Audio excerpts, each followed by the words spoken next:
So friends, for the schedule, as I said, from today, the Model Code of Conduct will come into force with immediate effect. The issue of notification which calls upon the wards to elect councillors and which also commences the nomination filing will be on Monday, 7th November. The last date for filing the nominations is 14th of November, which is also a Monday. Scrutiny of nominations will be on 16th of November, which is Wednesday.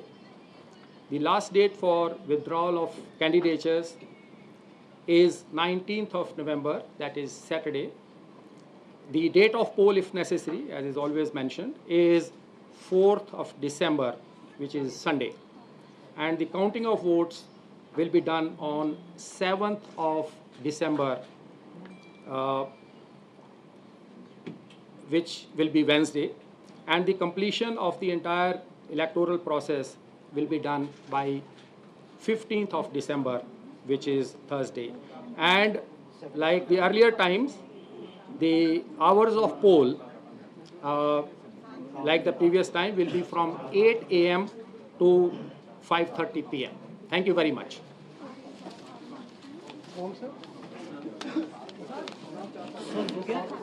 Yes. अभी आपको ये दिया जाएगा. It will be provided. Timing actually 7 to 8 to 5. Dates के लिए दोबारा से बता दें. ये बड़ा ऐलान इस वक्त किया गया है और तारीखों का ऐलान हो चुका है. एमसीडी इलेक्शंस के लिए एमसीडी चुनाव का स्केड्यूल चुनाव आयोग की तरफ से रख दिया गया, जिसमें नोटिफिकेशन की तारीख 7 नवंबर और नामांकन की आखिरी तारीख 14 नवंबर रहेगी. वोटिंग होगी 4 दिसंबर को और नतीजे आएंगे 7 दिसंबर को. 4 दिसंबर को एमसीडी का चुनाव होगा. दिल्ली चुनाव आयोग की तरफ से इस बात की जानकारी दे दी गई है और 7 दिसंबर को नतीजे सबके सामने होंगे. यानी कि एमसीडी चुनाव के बाद, नतीजों के बाद सिंहासन पर कौन बैठेगा, इसकी तस्वीर 7 दिसंबर को नतीजों के साथ ही तय हो जाएगी. यह बड़ा ऐलान दिल्ली चुनाव आयोग की तरफ से किया गया है. 4 दिसंबर को होगी वोटिंग और 7 दिसंबर को होगी काउंटिंग. एमसीडी चुनावों का ऐलान कर दिया गया है और ये 250 वार्ड्स के लिए, जो परिसीमन के बाद तस्वीर बदली है, 250 वार्ड्स के लिए ये चुनाव होगा, जिसमें अब तारीखों का ऐलान हो चुका है. 4 दिसंबर को वोटिंग की जाएगी और नतीजे सबके सामने 7 दिसंबर को मतगणना के साथ होंगे. ऑफिशियली आधिकारिक तौर पर इसकी जानकारी दिल्ली चुनाव आयोग की तरफ से दे दी गई है. ये बड़ा ऐलान, यानी कि चुनावी बिगुल फूंक चुका है.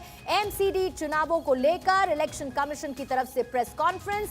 250 वार्ड पर जो मतदान होगा 4 दिसंबर को और इसके नतीजे जो काउंटिंग के साथ आएंगे वो 7 दिसंबर को सबके सामने होंगे. 7 दिसंबर को काउंटिंग होगी, नतीजे 7 दिसंबर को सबके सामने हो जाएंगे और दिल्ली नगर निगम के चुनाव की ये स्केड्यूल जो इलेक्शन कमीशन की तरफ से जारी कर दिया गया है. राज्य चुनाव आयोग की तरफ से प्रेस कॉन्फ्रेंस करते हुए इस बात की जानकारी दी गई है और इस बार का देखिए बड़ा बदलाव. एक तो सरकार ने